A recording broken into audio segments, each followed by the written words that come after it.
सदाचारः। सदाचार का अर्थ है अच्छा व्यवहार।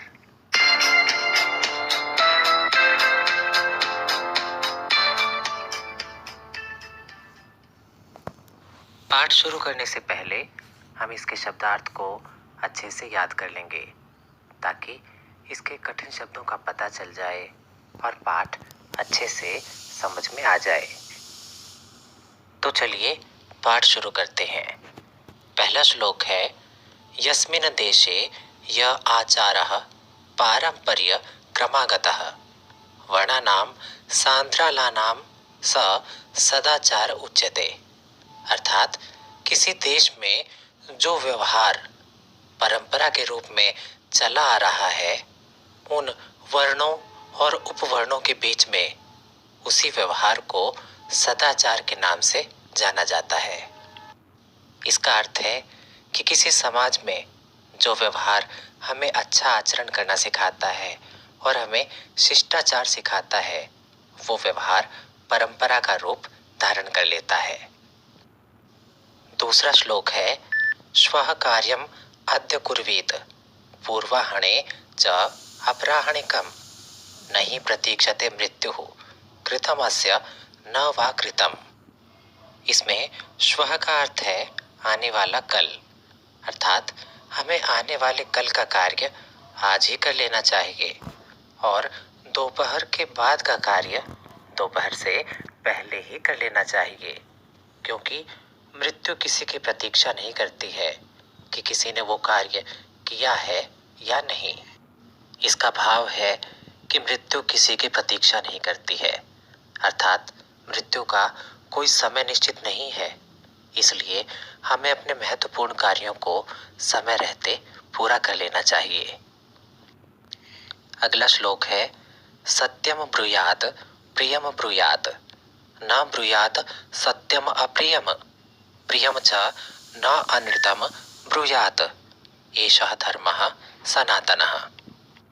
इसका अर्थ है कि हमें वो बातें बोलनी चाहिए जो सच हैं और जो दूसरों को प्रिय लगे, अर्थात दूसरों को अच्छी लगे, परंतु हमें ऐसा सच भी नहीं बोलना चाहिए जो दूसरों को नुकसान पहुंचाए, अर्थात जिससे किसी के हृदय को ठेस लगे।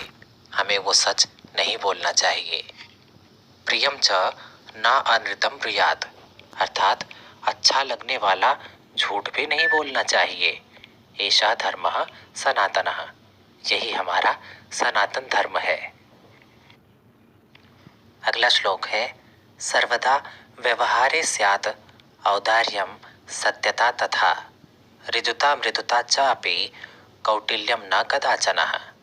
अर्थात हमारे व्यवहार में हमेशा उदारता और सच्चाई होनी चाहिए, अर्थात हमें अपने व्यवहार में उदारता और सत्यता को हमेशा बनाए रखना चाहिए और इसके साथ ही ऋजुता मृदुता अर्थात सरलता और कोमलता को भी अपने व्यवहार में स्थान देना चाहिए।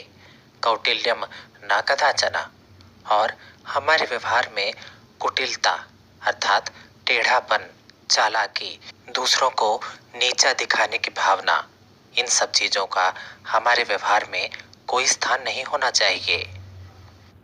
इसके बाद पांचवा श्लोक है श्रेष्ठम जनम गुरुम चापि मातरम पितरम तथा मनसा कर्मणा वाचा सेवेत सततम सदा।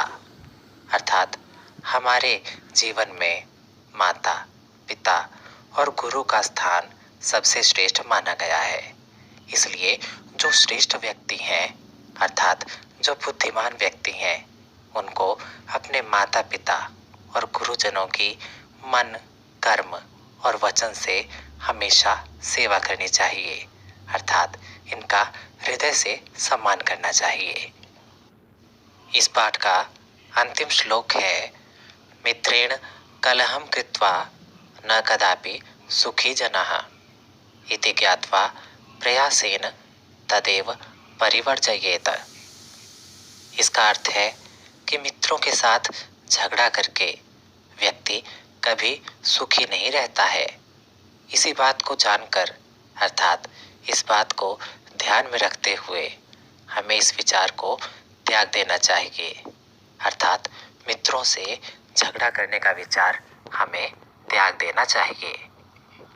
इसका भाव है कि यदि किसी कारणवश दो मित्रों के बीच में झगड़े की स्थिति उत्पन्न हो जाती है तो हमें उस झगड़े के कारण को समाप्त करने का प्रयास करना चाहिए, अपनी मित्रता को नहीं।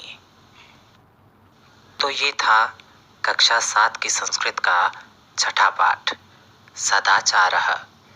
आशा है आपको ये पाठ अच्छे से समझ में आ गया होगा। धन्यवाद।